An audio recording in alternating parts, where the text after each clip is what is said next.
तो अभी चल रहा है सर्वोच्च न्यायालय का क्षेत्राधिकार। तो सर्वोच्च न्यायालय के क्षेत्राधिकार में अभिलेख न्यायालय हो गया था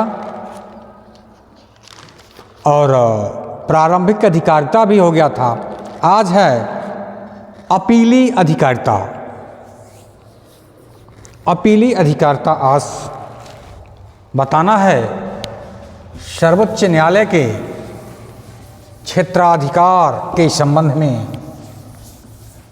अपीली अधिकारिता, अपीली अधिकारिता, अपीली अपीली अधिकारिता,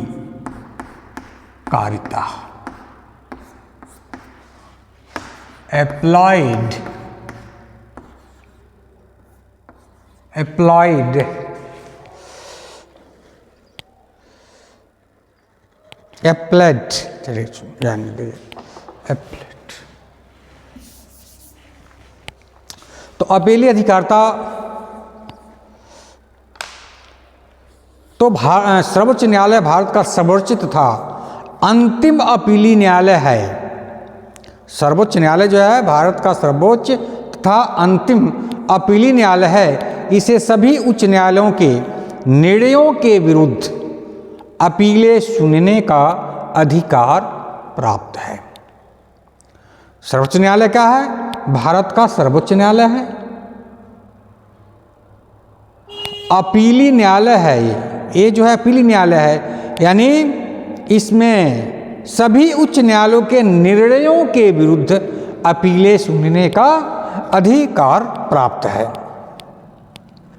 उच्चतम न्यायालय की इस अपीली अधिकारिता के अधीन निम्न 4 प्रकार के मामले आते हैं। पहला है संवैधानिक मामले।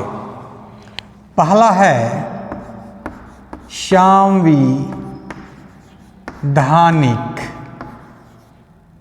संवैधानिक मामले। संवैधानिक मामले। दूसरा है सिविल मामले।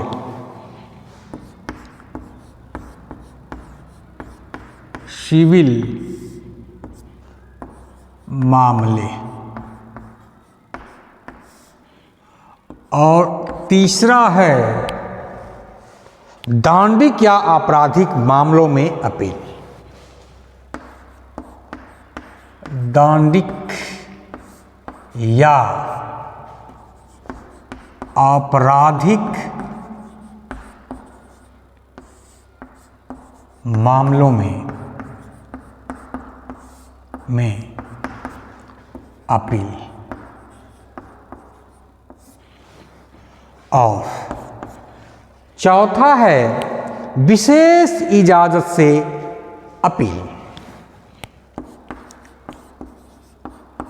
विशेष इजाजत से अपील। तो अब मैं बारी बारी से एक एक पे मैं विस्तार से प्रकाश डालूंगा। पहला है संवैधानिक मामलों में अपील।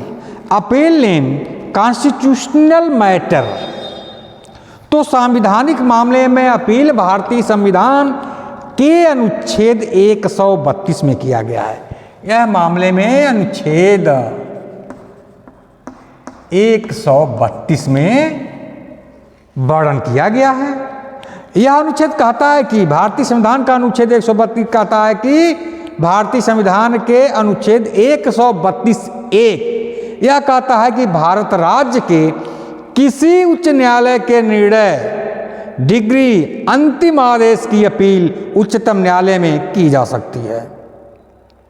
भारतीय संविधान का अनुच्छेद 132(1) ये कहता है भारत राज्य के किसी उच्च न्यायालय के निर्णय, अंतिम आदेश की अपील उच्चतम न्यायालय में की जा सकती है, चाहे वे दीवानी या फौजदारी कार्रवाइयों में दिए गए हों, यदि उस राज्य का उच्चतम न्यायालय अनुच्छेद 134 क के अधीन यह प्रमाणित कर दे कि उस मामले में संविधान से संबंधित कोई सारवान प्रश्न अंतर्ग्रस्त नहीं है।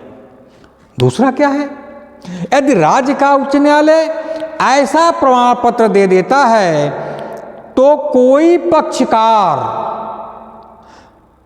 मामले की अपील उच्चतम न्यायालय में इस आधार पर कर सकता है कि उपयुक्त प्रश्न पर दिया गया विनिश्चय गलत है।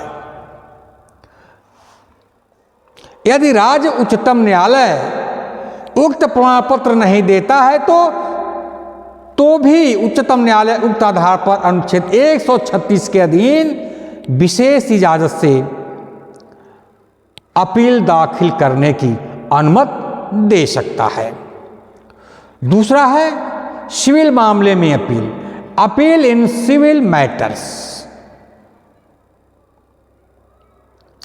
यह प्रावधान भारतीय संविधान के अनुच्छेद 133 में है। अनुच्छेद 133 सिविल मामले में अपील का अधिकार जो है भारतीय संविधान के अनुच्छेद 133 में है। अनुच्छेद 133 के अनुसार उच्चतम न्यायालय की सिविल कार्यवाही में दिए गए निर्णय, डिग्री, अंतिम आदेश के विरुद्ध उच्चतम न्यायालय में अपील तभी की जा सकेगी जब उच्च न्यायालय ने अनुच्छेद 134 क के अधीन इस बात का प्रमाण दे दिया गया हो। अनुच्छेद 134 क के अधीन इस बात का प्रमाण दे दिया गया हो कि उक्त मामले में विधि का कोई सार्वजनिक महत्व का सारवान प्रश्न अंतर्ग्रस्त है।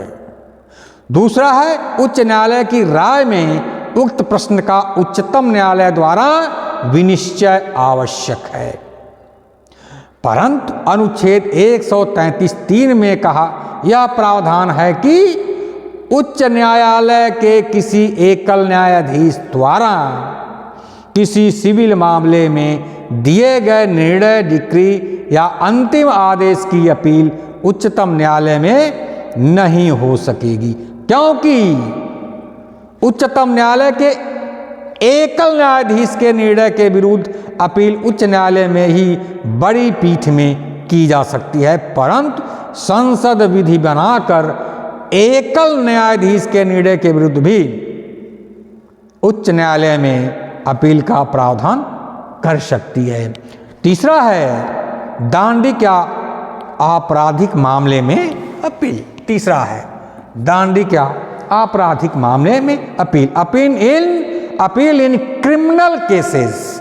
अपील इन क्रिमिनल केसेस इस अनुच्छेद के अनुसार किसी उच्च न्यायालय द्वारा किसी आपराधिक कार्यवाही में दिए गए किसी निर्णय, आदेश या दंडादेश की अपील सर्वोच्च न्यायालय में निम्न दो प्रकार से हो सकती है।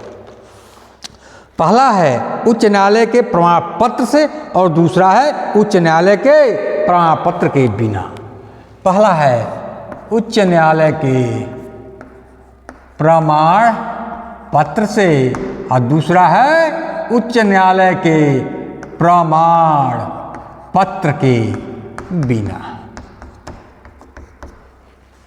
उच्च न्यायालय के प्रमाण पत्र के बिना या उच्च न्यायालय के प्रमाण पत्र। उच्च न्यायालय के प्रमाण पत्र से क्या है? अनुच्छेद 134 ग के अनुसार यदि उच्च न्यायालय द्वारा अनुच्छेद 134 क के अधीन यह प्रमाणित कर दिया जाता है कि उक्त मामला उच्चतम न्यायालय में अपील करने लायक है, तो मामले का अपील उच्चतम न्यायालय में की जा सकेगी। और दूसरा क्या है? उच्च न्यायालय के प्रमाण पत्र के बिना, without certificate of high court. निम्न मामले में उच्च न्यायालय के प्रमाण पत्र के बिना उच्चतम न्यायालय में अपील हो सकती है। पहला क्या है? जब अपील में उच्च न्यायालय ने अधीनस्थ न्यायालय द्वारा किसी अभियुक्त व्यक्ति की दोष मुक्ति के आदेश को उलट दिया हो और उसके मृत्युदंड दिया हो। क्या है? पहला मामला क्या है बिना प्रमाण पत्र के? जब अपील में उच्च न्यायालय ने अधीनस्थ न्यायालय द्वारा किसी अभियुक्त व्यक्ति की दोष मुक्त के आदेश को उलट दिया हो और उसको मृत्युदंड दिया हो। दूसरा क्या है? जब उच्च न्यायालय ने अपील में अधीनस्थ न्यायालय से किसी मामले का विचारण करने के लिए अभिलेख अपने पास मंगा लिया हो और अभियुक्त व्यक्ति को स्वयं मृत्युदंड दिया हो। परंतु उन मामलों में जिनमें उच्च न्यायालय ने अपील में किसी अभियुक्त व्यक्ति की दोष सिद्धि के आदेश को उलट दिया है और उसकी रिहाई का आदेश दिया है, उच्चतम न्यायालय में अपील नहीं होगी। अब संसद की दांडिक मामलों में उच्चतम न्यायालय की अधिकारिता को बढ़ाने की शक्ति, संसद की दांडिक मामलों में उच्चतम न्यायालय की अधिकारिता को बढ़ाने की शक्ति क्या है? इसको देखिए, अनुच्छेद 334(2) के अधीन संसद को दांडिक मामलों में उच्चतम न्यायालय की अधिकारिता को बढ़ाने की शक्ति प्राप्त है। इस अनुच्छेद के अधीन संसद ने अपने इस शक्ति का प्रयोग